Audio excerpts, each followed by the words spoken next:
सल्ला ऐकणं इतकं महत्त्वाचं का असतं बरं? आणि जेव्हा आपण अनुभवी व्यक्तींचा सल्ला दुडकावून लावतो तेव्हा नेमकं काय होतं? चला, आज आपण एका हजारो वर्षे जुन्या जातककथेमधून याच प्रश्नाचं उत्तर शोधूया. एक अशी कथा जिचा संदेश आजही तितकाच महत्त्वाचा आहे. हा प्रश्न बघा, आपल्या सगळ्यांच्या आयुष्यात कधी ना कधी उभा राहतोच. मग ते करिअरमधला सल्ला असो किंवा नात्यांमधला. जेव्हा कोणीतरी आपल्या भल्यासाठी काही सांगत असतं आणि आपण त्याकडे दुर्लक्ष करतो, तेव्हा आपण नकळतपणे स्वतःला कोणत्या धोक्यात ढकलत असतो? या कथेमधून आपल्याला हेच समजून घ्यायचं आहे.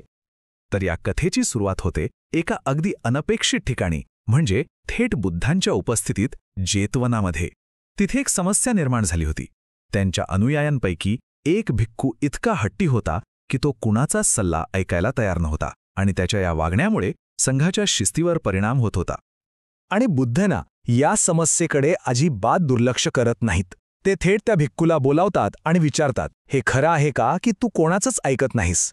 आणि तो अनुयायी प्रामाणिकपणे कबूल करतो की हो, हे खरं आहे. ही कबुली खूप महत्त्वाची आहे, कारण इथूनच एका मोठ्या शिकवणीची सुरुवात होते. बुद्ध त्याला शिक्षा नाही देत, तर एक गोष्ट सांगतात. आणि इथे बुद्ध एक कमाल गोष्ट करतात. ते त्या भिक्खूला सांगतात की त्याचा हा हट्टी स्वभाव काही आजचा नाही. ते त्याला थेट त्याच्या एका पूर्वीच्या जन्मात घेऊन जातात. हीच तर जातक कथांची खासियत आहे. वर्तमानातील समस्येचं मूळ भूतकाळात शोधायचं आणि त्यातून एक असा धडा शिकवायचा जो कधीच जुना होत नाही. चला तर मग आपण ही बुद्धांसोबत त्या भूतकाळातल्या प्रवासाला निघूया. आपण पोहोचतो बनारसच्या घनदाट जंगलात. इथे हरणांचा एक मोठा कळप राहायचा आणि त्यांचं नेतृत्व करत होता एक अत्यंत ज्ञानी आणि अनुभवी हरिण, जो स्वतः बोधिसत्व होता, म्हणजे भावी बुद्ध. या कथेच्या केंद्रस्थानी आहेत 3 पात्र, ज्यांच्या नात्यातूनच हा सगळा संघर्ष उभा राहतो. एकीकडे आहे बोधिसत्व, कळपाचा तो ज्ञानी नेता. दुसरीकडे आहे त्याची बहीण, एक प्रेमळ आई. आणि तिसरा आणि सगळ्यात महत्त्वाचा, तो म्हणजे तिचा मुलगा, एक तरुण, उत्साही पण बेफिकीर हरिण, ज्याचा हट्टीपणा लवकरच सगळ्यांसाठी धोकादायक ठरणार असतो. आता बघा, प्रत्येक आईप्रमाणेच हरणाची आईसुद्धा आपल्या मुलाच्या भविष्याबद्दल काळजीत आहे. तिला माहीत आहे की जंगल धोक्यांनी भरलेलं आहे आणि तिचा मुलगा अजूनही खूप अवखळ आहे. म्हणून ती आशेने आपल्या भावाकडे, म्हणजे कळपाचा नेता बोधिसत्वाकडे जाते आणि विनंती करते की माझ्या मुलाला शिकारीपासून वाचण्याच्या युक्त्या आणि जगण्याचं कौशल्य शिकवू. बोधिसत्वानी शिकवण्याची तयारी तर दाखवली, पण अडचण अशी होती की शिकणारच तयार नव्हता. पहिल्या दिवशी तो आलाच नाही, दुसऱ्या दिवशीही नाही. असं करता करता सलग 7 दिवस त्याने आपल्या मामाचा, आपल्या गुरूचा सल्ला धुडकावून लावला. आणि याचा जो परिणाम व्हायचा तोच झाला. एकटा जंगलात भटकत असताना तो थेट शिकाड्याच्या जाळ्यात अडकला. निष्काळजीपणाची किंमत त्याला चुकवावीच लागली. आपल्या मुलाला जाळ्यात अडकलेलं पाहून ती आई अक्षरशः घाबरते आणि धावत बोधिसत्वाकडे येते. तिच्या मनात गोंधळ आहे, राग आहे. तिला वाटतं की तिच्या भावाने आपलं वचन पाळलं नाही आणि म्हणून ती त्याला जाब विचारते. आणि आता आपण कथेच्या त्या क्षणी पोहोचलो आहोत जिथे संपूर्ण कथेचं सार दडलेलं आहे. बहिणीच्या प्रश्नाला उत्तर देताना बोधिसत्व जे बोलतात ते फक्त एक स्पष्टीकरण नाही, तर एक कठोर सत्य आहे. हे शब्द आपल्याला शिकण्याची आणि न शिकण्याची किंमत काय असते हे समजावून सांगतात. या श्लोकात बोधिसत्व एक खूप मोठा नियम सांगतात. ते म्हणतात, नैसर्गिक क्षमता कितीही असली तरी जो शिकण्याची इच्छाच ठेवत नाही त्याला मदत करता येत नाही. त्या तरुण हरणाने शिकण्याची प्रत्येक संधी धुडकावून लावली होती. त्यामुळे आता त्याचं नशीब त्याच्याच हातात होतं आणि बोधिसत्व त्यात हस्तक्षेप करू शकत नव्हते. आणि मग जे व्हायचं तेच झालं. कथेचा शेवट अटल होता. ज्याने शिकायला नकार दिला त्याचा विनाश निश्चित होता. शिकाऱ्याने त्या हरणाला मारलं आणि तो निघून गेला.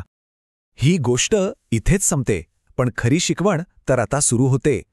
बुद्धांनी ही कथा आपल्या त्या हट्टी अनुयायाला का सांगितली असेल? ह्या कथेतील पात्रांचा आणि वर्तमानातील लोकांचा नेमका काय संबंध आहे? चला, हे दुवे जोडून बघूया. तर सगळ्यात आधी हे समजून घेऊया की जातक कथा म्हणजे नक्की काय. ही केवळ एक गोष्ट नसते, तर ती एक शिकवण असते, जी बुद्धांनी आपल्या पूर्वीच्या जन्माच्या अनुभवांवरून दिलेली असते. प्रत्येक कथेचा एक खोल अर्थ असतो. आणि मग बुद्ध सगळं चित्र स्पष्ट करतात. ते सांगतात की तो हट्टी हरिण दुसरा कोणीच नसून तोच हट्टी भिक्खू होता.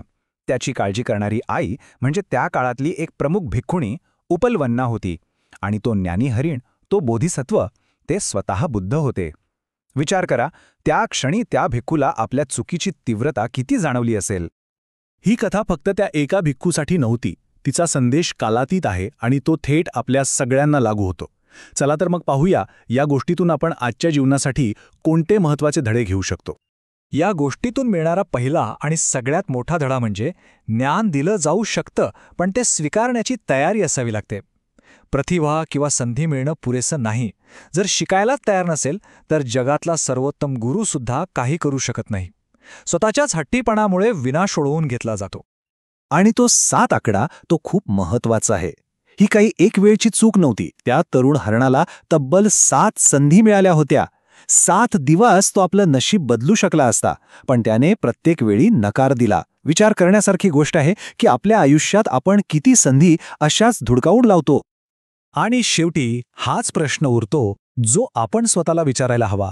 आपल्या आयुष्यात असे कोणते बोधिसत्व आहेत, आपले शिक्षक, पालक, मित्र किंवा सहकारी, जे आपल्याला योग्य मार्ग दाखवत आहेत, पण आपण त्या हट्टी हरणासारखं त्यांच्याकडे दुर्लक्ष तर करत नाही ना? या प्रश्नाचं उत्तर आपल्या प्रत्येकाच्या आत दडलेलं आहे.